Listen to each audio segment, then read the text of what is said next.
Hello, everyone. This is yet another episode of Career Talks by Welcome Solutions. And in these meetings, we talk with professionals who share their career paths with us. And today I have great pleasure to introduce Olga Pougovkina. Dr. Olga Pougovkina is a scientific leader in the R&D sector of Janssen Biologics, where she works within the analytical development for early-late products. She obtained her PhD in Academic Medical Center in Amsterdam, after which she decided to leave academia.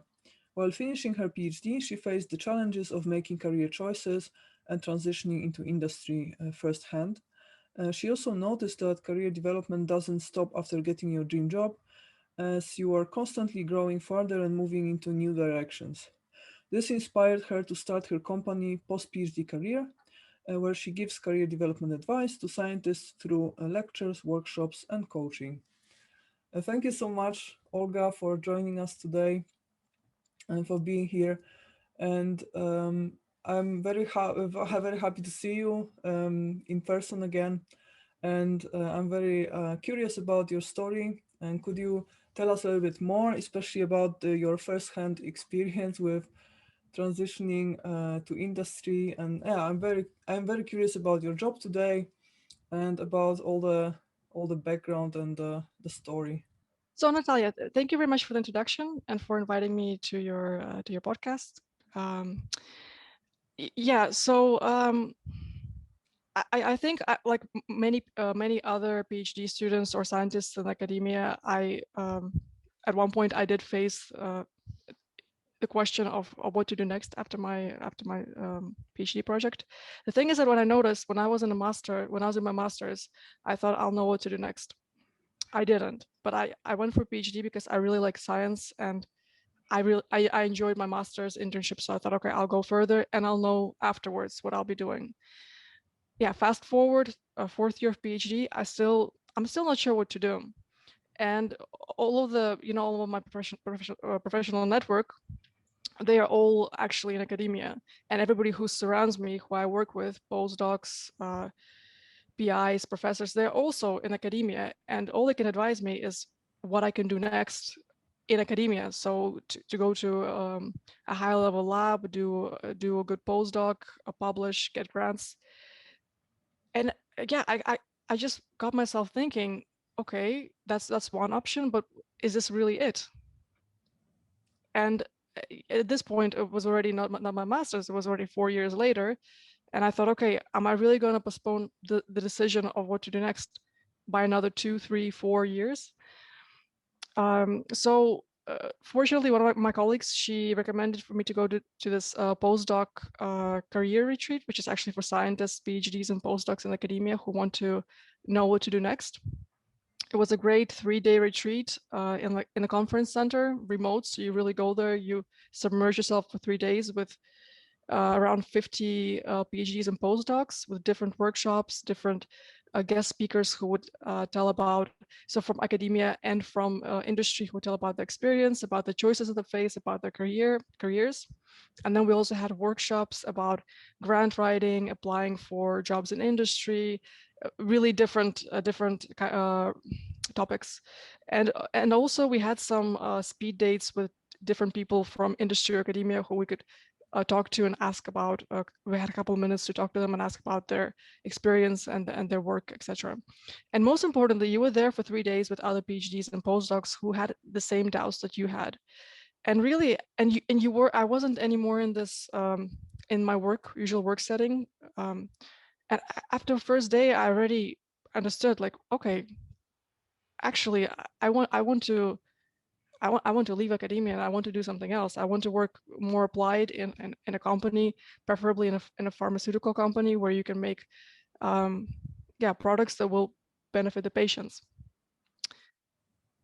And maybe because I also wasn't with my supervisor or with my colleagues, I really didn't feel like this kind of pressure, because you do feel this pressure that you need to continue in academia, and that if you're leaving it, you're choosing the easy way out because industry is so much more easier.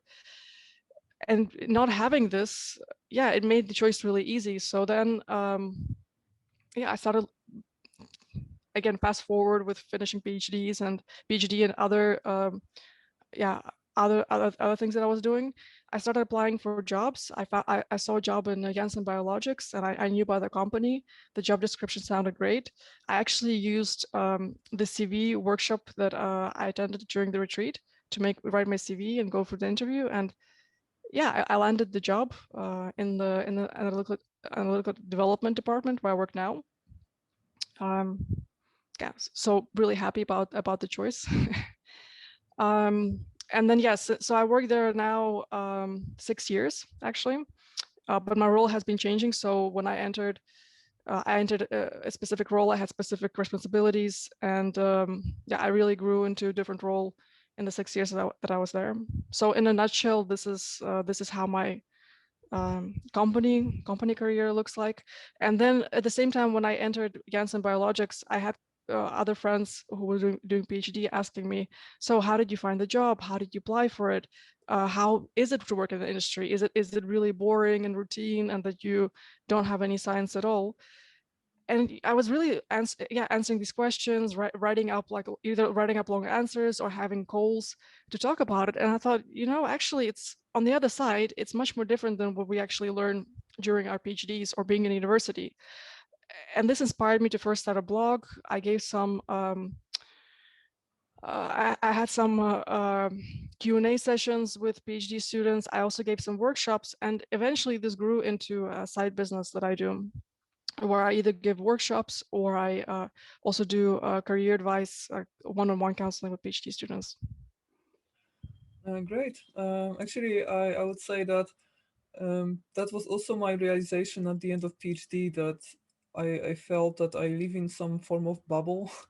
So in a group of people that have like also very specific mindset and outlook at life, and there's just one way of like the ideology around academia that maybe it's not what suits me best, and there are other people out there who like other environments that have completely different view at life and pretty much in every aspect. And then in industry I also found that there are more bubbles like this, and that's also why I'm doing what I'm doing right now, because I felt working on careers and job market in general is like that one way of avoiding being in a bubble. And that was actually one of the main factors that contributed to this decision to start a company in this direction. And that was exactly the purpose. And yeah, that's what I would be afraid if I take a position in a company that in the end,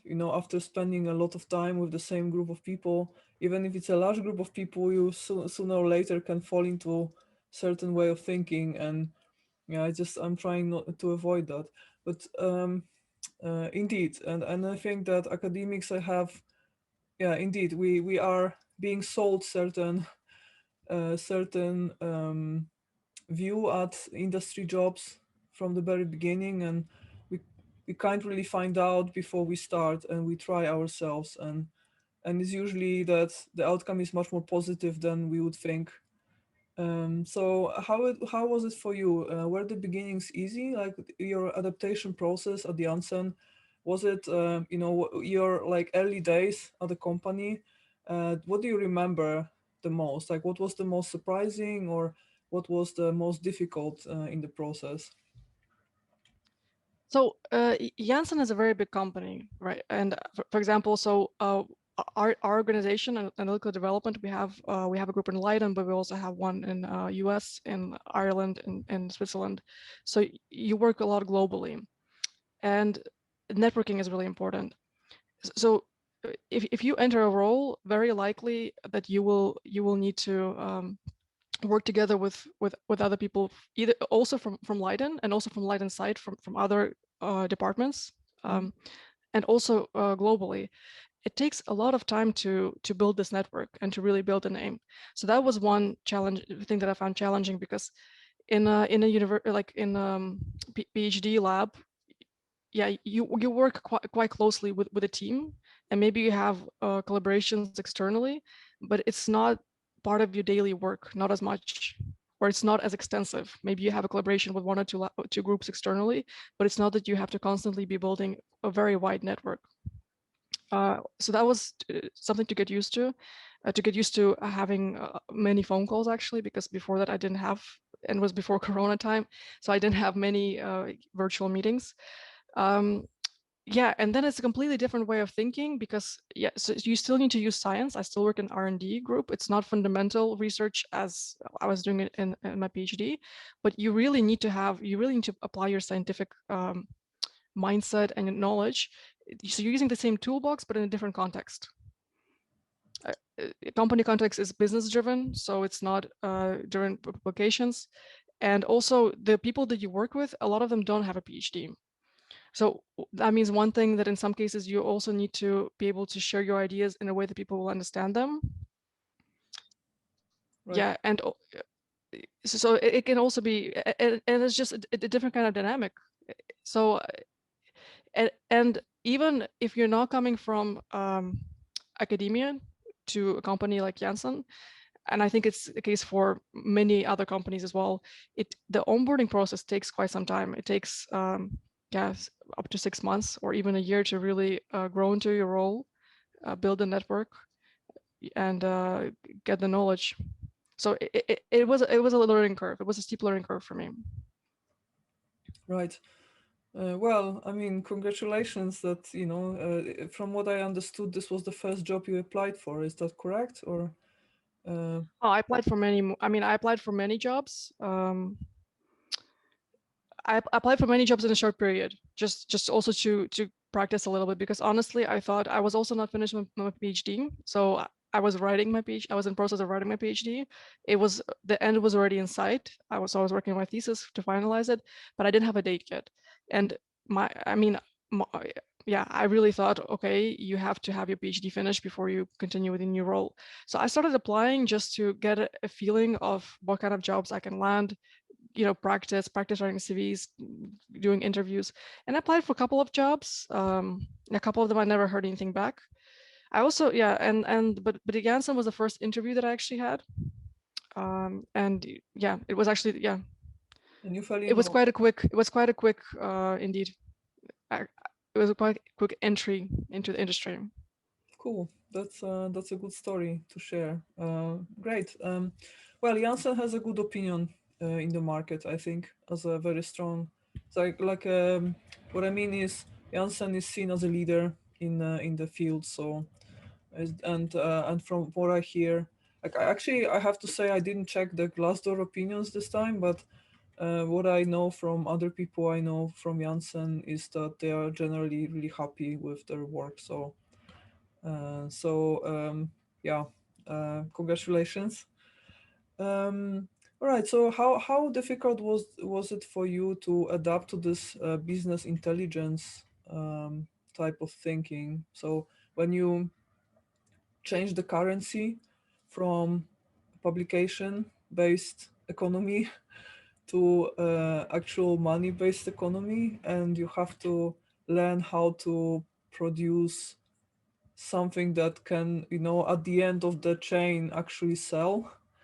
How much time did it take you, and how difficult in your perception was it to learn this new type of thinking and acting? I wouldn't say it's difficult if you're open to it. This is why you see some people who really grow in industry and some people who stagnate. Yeah, people who are open to learning. Um, yeah, it's not difficult. It's just you need to be able. Yeah, you need to be willing to learn, take in the information and apply it. Right. I see it more like a game, and you have in each game you have different rules. So learn the rules and learn how to play by the rules, or yeah, uh, learn how to play the game basically. Sometimes by the rules, sometimes not. Right. Right. And but it took time. Yeah. Again, just like just like an onboarding process, it takes time for sure. Right. Right. Yeah, actually, indeed, I talk to recruiters often, and people who have or had those positions at some point in their career, and they often tell me that what they especially like to hear at the interviews is if a candidate has that mindset that they really treat it as a game to maximize the company's income. So instead of despising money as the evil incorporated, they actually treat it as a game to get those scores. And I think this is what really pays off at the job interviews and in general, to accept the rules of the game, and then people who actually do that early on indeed make progress the fastest. So good that you embrace the game. And Oh, for sure. And actually, what you mentioned, it's important to also show that you have this open mindset during the interview, right, indeed. because this is especially, people sometimes ask, like, is it difficult to enter the industry after having several postdocs? And of course, it's good not to stay too long in academia if you're thinking of leaving. But it is there is this belief that if you do too many postdocs, you stay too long in academia, you have this very fixed mindset, and that mindset does not usually does not work in the industry. So no Right, matter how long you're in academia, it's very important that you really show during interview that I know I'm entering a different setting, and I'm really willing to learn. And yes, I think that will really improve your chances of getting the job. right, right. Yeah, I agree. But like I'm smiling now because I see that this is probably going to be one of these conversations when I don't really have anything to disagree about. But all right, I will try at least. Okay, great. So, is there anything that you miss from academia, or you just left it behind and you're perfectly happy where you are, and you never really have any thoughts of the past? So when I was when I decided to go for a PhD, I had a study advisor for my master study in Wageningen, in my university. And I told him, yeah, after my internship, I really like my internship. I really like research. I want to go into PhD. And he said, "Oh, that's great news, Olga. Another 4 years in the playground." And I mean, I learned that PhD is very different than a master thesis. There's a lot of pressure, a lot of grind, a lot of work. But still, it's really great that you could completely immerse yourself into the scientific topic. You can really, yeah. I found it such a great experience. I really liked the research. I really liked coming up with new ideas, trying them out. It just seems so limitless and fun, and a bit like a playground, actually. So I definitely miss that, because I mean now, yeah, this kind of work is not feasible in an industry setting, in a company setting, because you do need to have it more applied. So I definitely miss that part. But I also, at the same time, I don't think that this is something you can continuously do even if you stay in academia, because after your PhD, at one point you do need to start running grants, and you do need to be more like focused on also like applied research in a way that it will generate something for you. And so I definitely miss this kind of carefree science that you have maybe in the first 2-3 years of your PhD, because then of course you kind of have to speed up and finish your PhD. The pressure kicks in. But yeah, no, I miss some of the things. Yeah, I totally get it. Like in my first or second year, indeed, I was also quite careless and I was just trying things. Yeah, I remember that. But then first your like promoters and everyone around you is telling you, you just try things, don't worry, just play around, you have difficult projects, so it's totally fine that you're failing. But then in your fourth year, everyone is like, so where are your manuscripts, right? You're just about to finish, so where are your papers? And then all of a sudden, Yeah, like, all the fun is gone, and everyone is just waiting like this, like, show me your papers. and yeah, no, indeed, show me papers. So I don't miss that part. And yeah, also the conferences were fun. Like when you right. went to conferences, PhD conferences, they're also really fun. Yeah, that I have to agree that this is something that industry people don't really have, because even like I have a company right now, and I like, before the crisis I used to go to some business meetups, like, so it doesn't compare really to scientific conferences, but it's a type of a conference where you're more on the, it's either you're a speaker or you're just a participant. But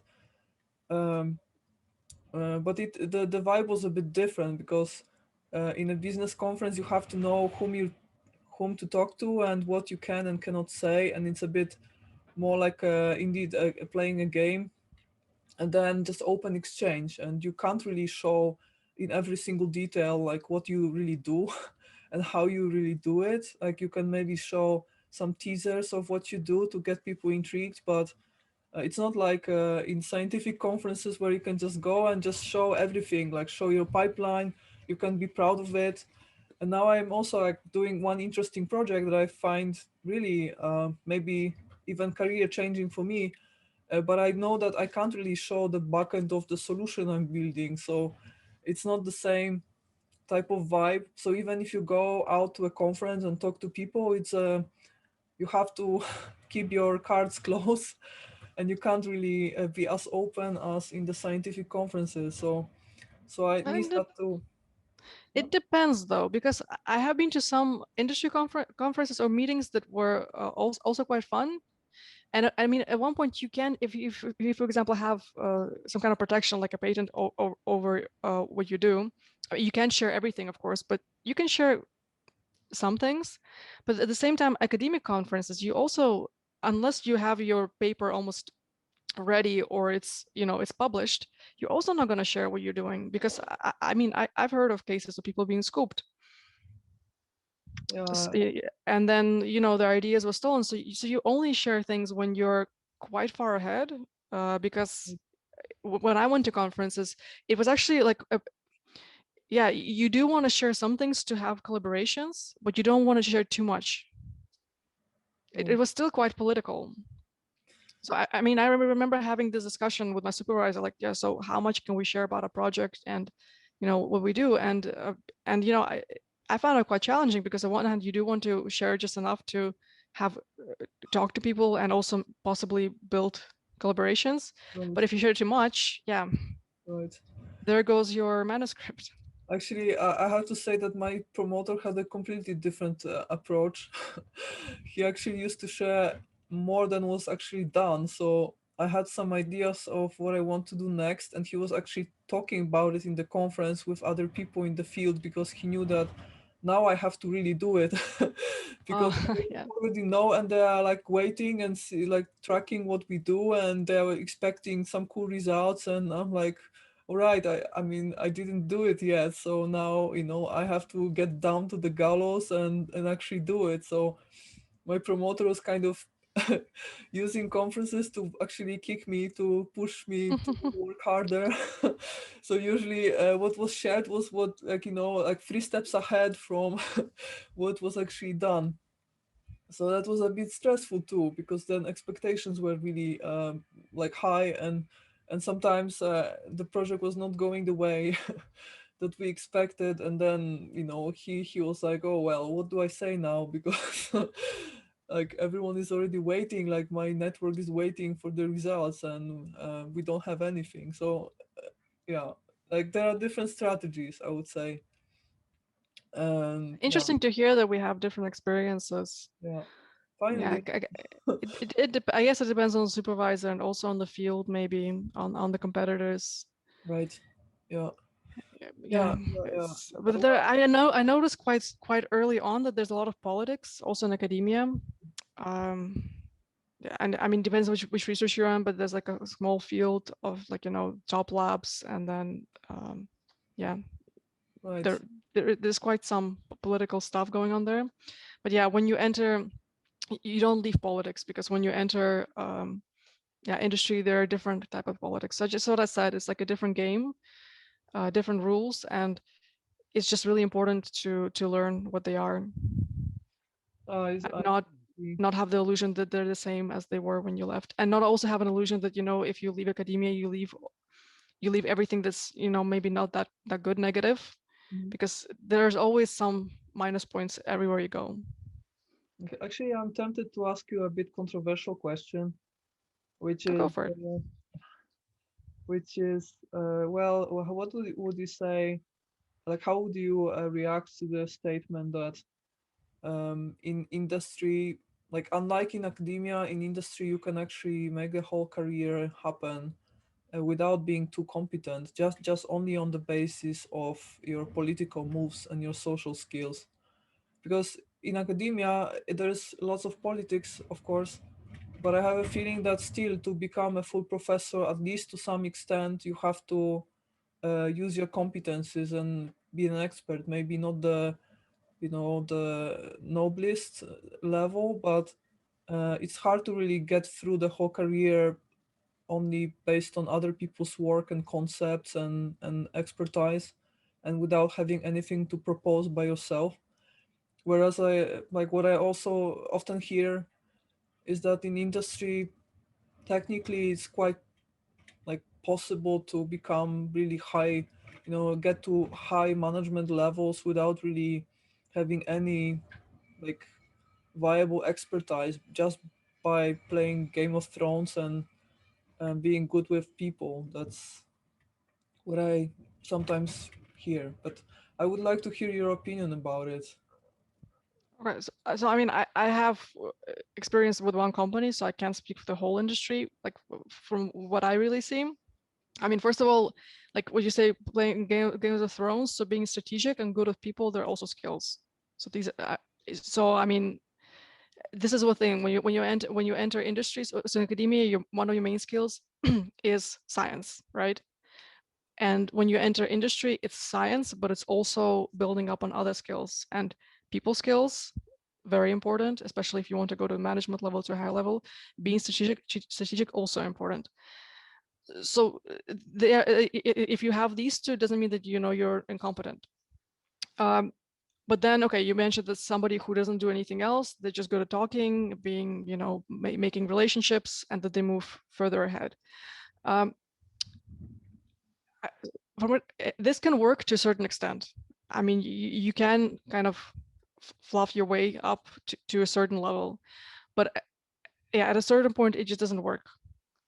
There's a lot of competition, and there are really a lot of competent professionals. And yeah, and at one point, you just won't make it just on being incompetent and just strategy and like what do you mention, like being nice to people or you're building relationships. Yeah, Oh, you need to be a really good professional to build a strong high power career. well, that's a good But news. but people's skills are also very important. Networking, because at a certain level, just having scientific knowledge or Mhm. just having a very good knowledge of something, but without the people skills or without like seeing the big picture of the business, understanding the business, the strategy around it, you also won't get far. Right. And I can also see that there are different types of networking. So when like that was also my realization when I came from academia to business, that networking is very different in business, and it's much more important to have those casual contacts that you might have talked to maybe once in a lifetime, but you remember what these people do and they remember your face, than in academia. Because in academia, in principle, you can build a whole career by building like a small safety net. So after your PhD is finished, you enter the postdoc phase, and then if you keep in touch with your colleagues from PhD or some befriended professors who are willing to write grants with you, then you only need like a really few people spread across the globe to write these international grants with, and it might be the same people for the next 30 years. And everything else, to get citations, you just have to put your paper out there online, so you don't really have to know people who cite you in person. So I see many instances when like world renowned professors, they successfully build careers by working with the same group of five other professors like throughout their careers. So it's a bit different model, and I can see that in business it's much more spread. So it really matters how many people really recognize you by face and ever spoke to you, or at least spoke to you enough to possibly answer a phone call and give you contact to someone else. So it's a much more flat network, spread and flat and maybe a bit superficial, but but it just helps much more. So that's one difference I noticed so far. So I would say probably it's also good when we talk about the game. Then probably it's also good to see, like, observe what type of networking your environment represents, and how can you fit in this network also with your preferred type of role in a team, etc. Okay, so I'd like to ask you now about what do you find your biggest strength so far? Like when you look at your career so far, and you seem to be really happy about what you do. And I'd like to ask you, what do you think was the factor that contributed the most to your career so far? That is your personal trait. I th- I think I like putting myself into a discomfort zone. So I like the feeling of discomfort, which always pushes me. So when I feel too comfortable, when I get too used to something, it always pushes me to take a step out there and this way I forced myself into a new learning curve. So I almost never that I had an opportunity or I want to go for opportunity and I think this will be too challenging or too difficult. This never stops me. It actually makes me want to go for it. And then I'm also, yeah, I'm flexible and I'm open to learning. So I don't have this, okay, so I have a PhD and I have scientific knowledge in this. So yeah, yeah, I know it all. No, I'm always like starting from when I put myself in the zone of discomfort, I'm always starting from a blank page, using as much as possible of my expertise that I have, of course, but really learning as much, being accepting that, okay, I'm going to be learning here. This is something new. And yeah, being open to learn. Right. And what's your weakness then?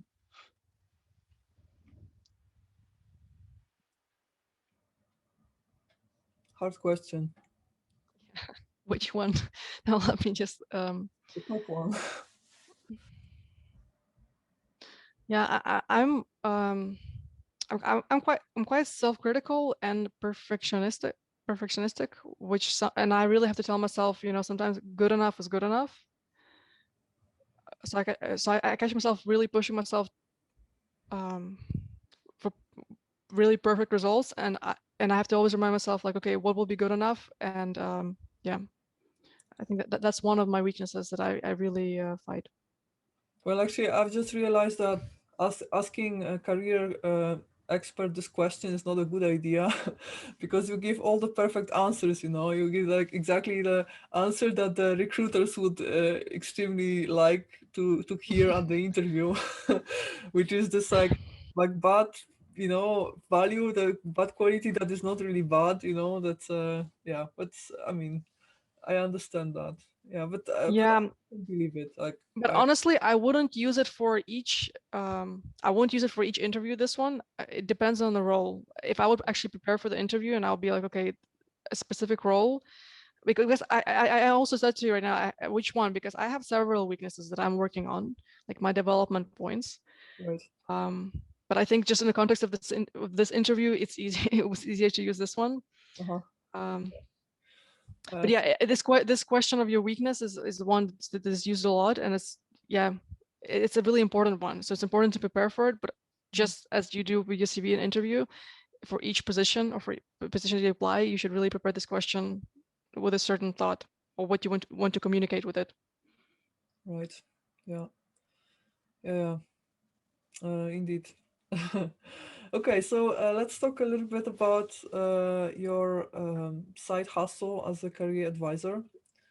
So you told us a little bit about how it's all started, and yeah, I'd like to hear a little bit more about your like activities at the moment, and um, yeah, also for instance, I like to hear a little bit about your coaching and what is your favorite coaching style, and yeah, and what are your plans for the future? So are you planning to develop your blog further, or are you planning to maybe like record some course, or like I'm curious what you're going to do next. Yeah, so I have in the past years, what I mentioned, before Corona especially, I was giving some lectures, workshops, Q&A sessions live. Since the Corona time, I did take a short break from work completely because I was also on maternity leave.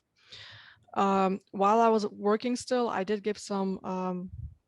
I did give a couple of workshops, and so I do get contacted by PhD students or scientists in academia with specific questions, and so via my site.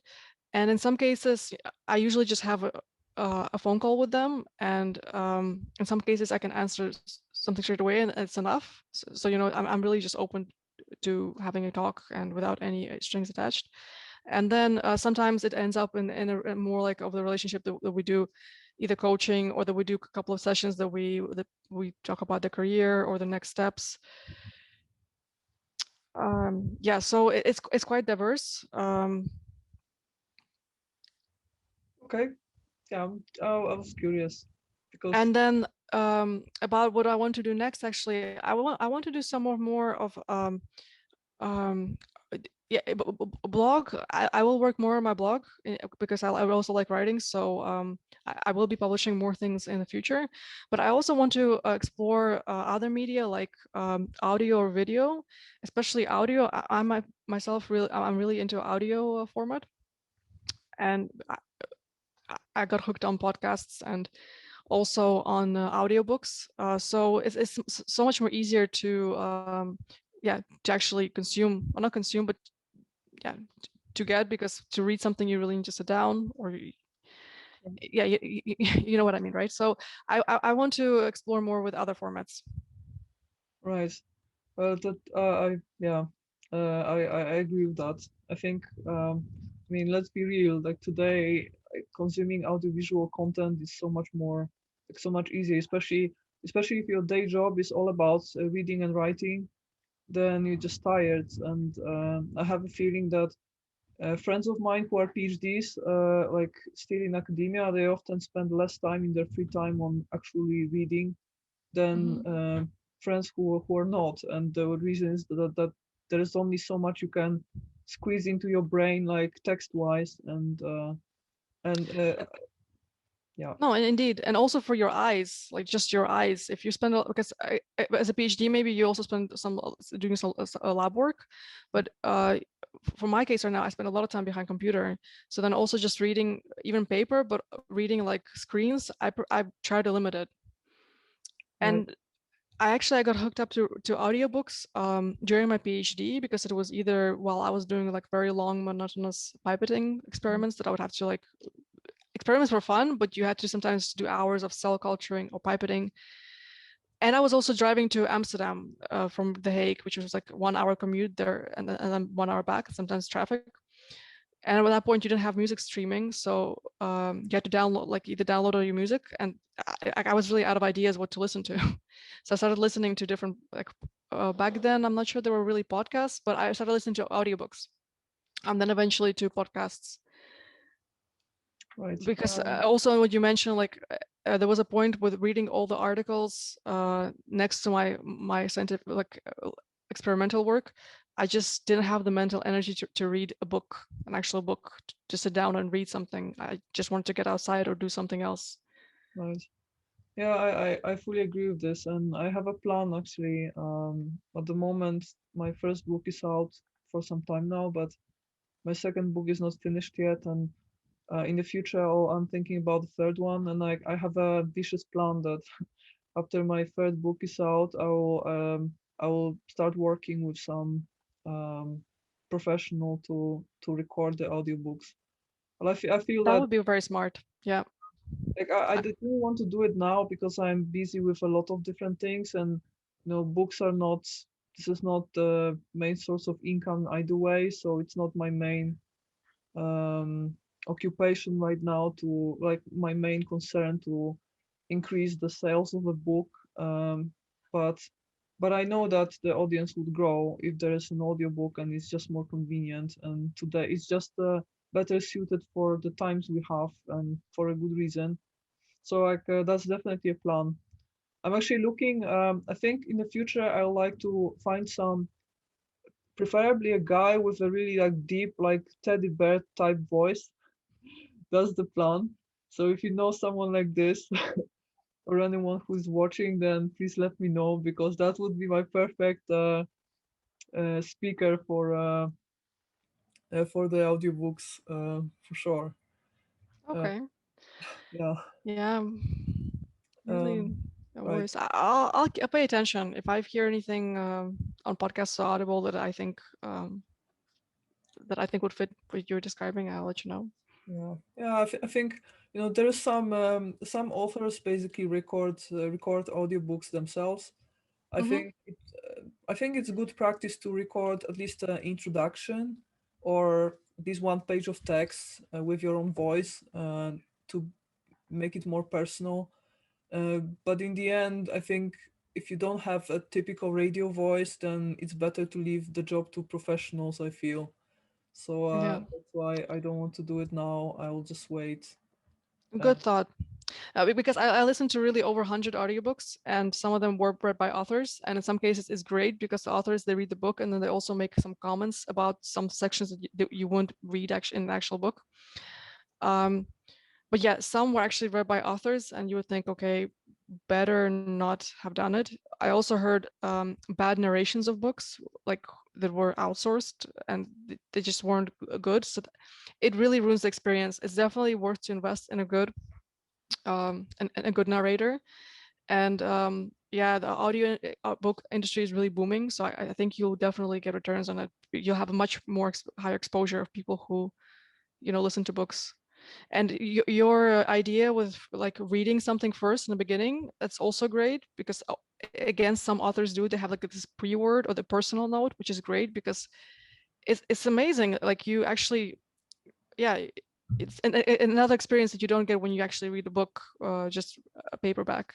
That so you start listening, and then you have, for example, yeah, the author saying, "Hey, I wrote.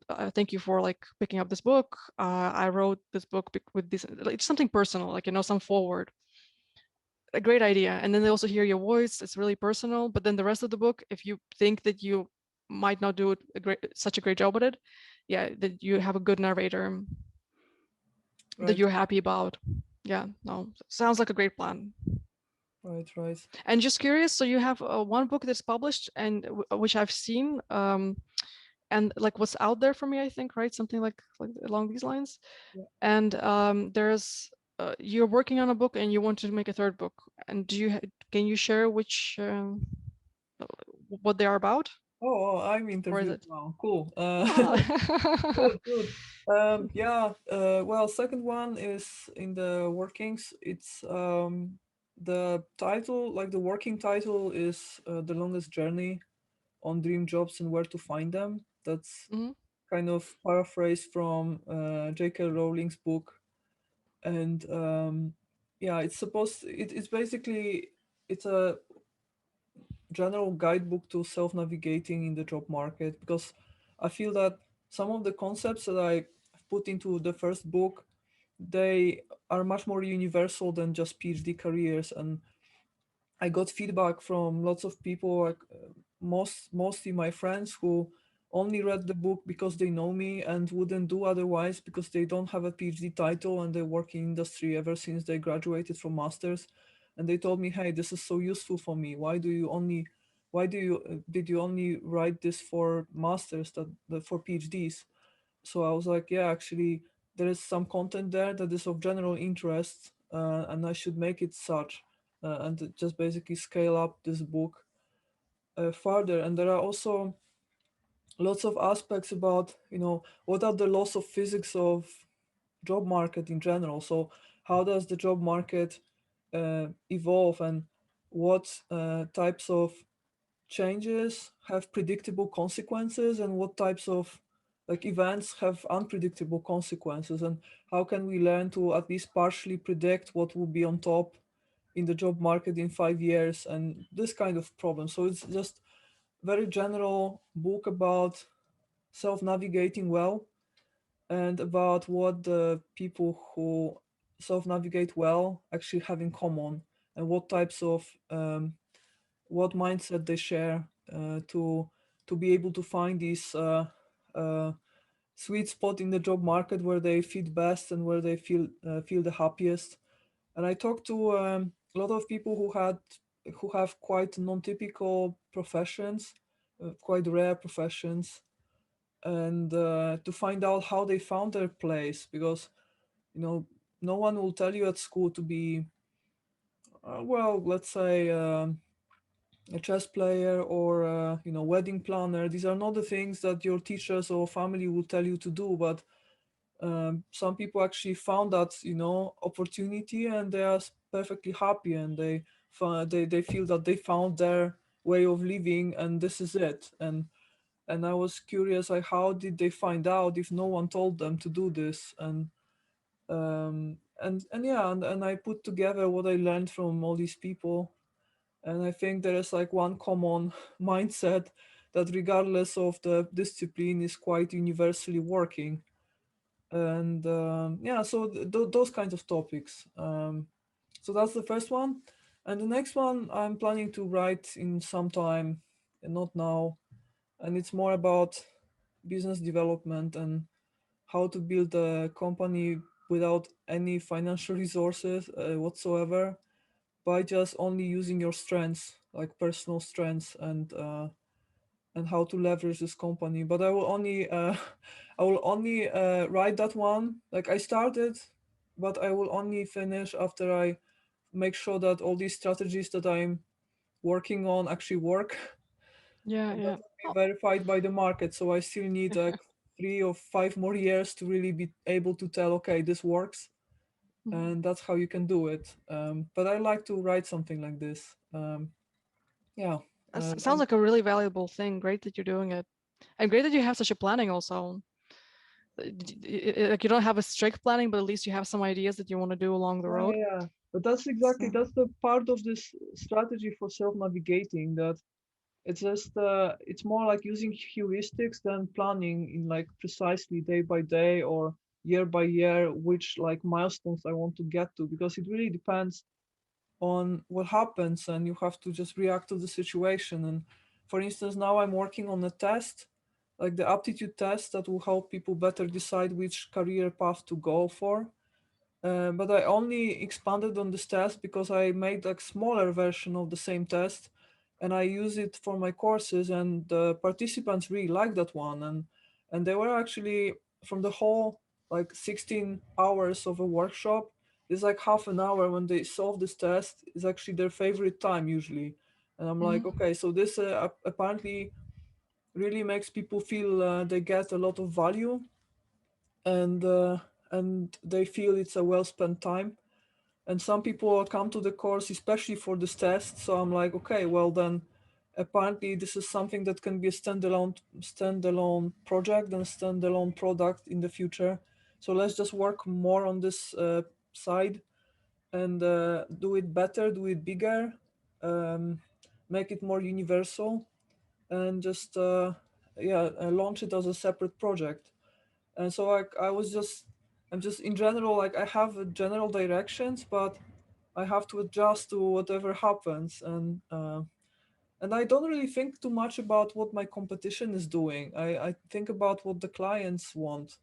It's like I basically communicate, like, I don't even perceive other people who do similar things to mine as a competition, really. um, yeah, so I just listen to whatever like potential client or a person who needs my advice might need, and that's it. I completely agree with you because there's now so many people who are focusing on career development, career advice, also for PhD students. But then if you look at everyone as a competition, it's like, it's like a zero sum game. You think there's a pie which is limited and that you can cut in so many pieces. But actually, if you collaborate, if you work together, there's so much you can create, so much more. And we have like such a personal kind of approach, and it like maybe your approach won't work for everyone, and just as the same as my approach won't work for everyone either. So and there are also so many young professionals. Exactly. There's Indeed, I so Yeah, completely agree with you about the competition. It's much more better to actually build collaborations. than, you know, see people as competition. And yeah, Exactly. Exactly. That's what we are doing, but by the way, indeed, yeah, yeah, right true. here, right now. Yeah, indeed.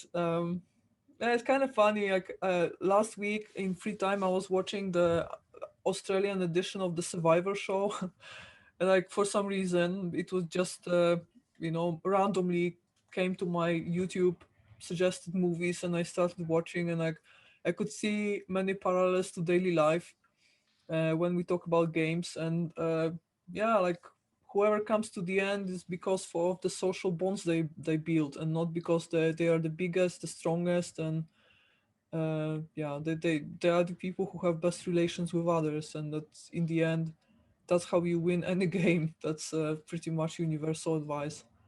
Yeah, uh, we're human. That's how we were evolutionary made to be social and to live in a tribe, in a group. That's why we were surviving. right. Okay, so Olga, what type of advice could you give? I mean, you are a career advisor, so I'm sure you have you. We could talk for hours about this, but is there any like specific bit of advice that you might give to PhDs who are still hesitating about their future career plans, that might be valuable for them?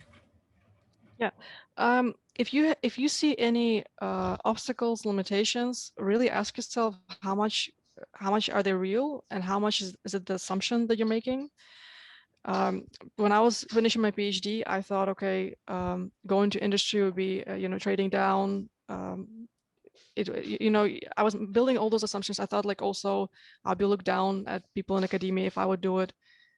All my own fears that I was making, and along the line with all the career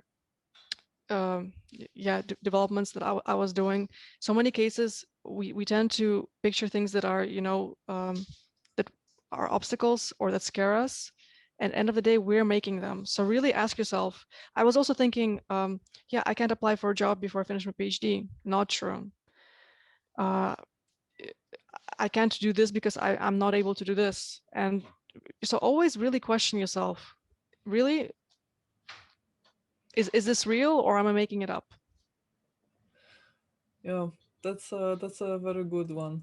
Yeah, just one step at a time as well. Because like we used to worry about the things that are 5 steps ahead often without even making the first one. And Indeed. Yeah, that's also a good one. When you try to make things too complex. yeah, And I always tend to what I said to make things also really good. So if you try to make things too complex, you think of 5 steps ahead, which I also sometimes do, and then you want to do everything ideally, perfectly. Yeah, everything seems impossible. right. Yeah, Yeah. like, that's also true. It, Actually, ever since I started the company, I feel like I find myself in so many situations that I'd never really thought I could do it. Like if someone asked me 3 years ago or 2 years ago if I would ever like shoot YouTube movies and be on this side of the screen, I would just laugh at them like playing loud. Like I still, and I'm making steps like step by step, doing things that I never really thought I would be able to do. If you asked me Indeed. some time ago, but it's like doing just logic next step is just good enough. And yeah, I mean, I'm on the same page with you. That's We're very much aligned, actually. yeah. But Yeah. most people actually, when I ask them what they regret in their careers so far and in their education process and in their youth, like they say they worried too much. Like this is the most common answer. Mhm. So Yeah. indeed, It's don't what worry. you, yeah, you worry, you stress about things which sometimes are actually not that important Right. or not that big. Okay. All right. So, is there anything like extra bit of information that we can share about your project or general advice? Anything else that we might add to this conversation before we wrap up? Yeah, not that I can think of. I think we had a really great conversation. So thank you very much for giving me the opportunity. And I really enjoyed talking to you. Great Thank to see that we also have so much shared ideas. So Great, no, great. yeah, Um, Yeah, thank you so much for all your advice and for being here and for yeah, indeed, building bonds instead of competing. That's exactly what we're doing here. And I wish you all the best with your company and with the blog. And if you need me, you know where to find me. And Thank you. to everyone who is watching, if you guys came to the end of this episode successfully, then you might consider subscribing to this channel. And we are open to your questions and comments. So if you have any, please post them below. And thank you so much for watching, and see you next time.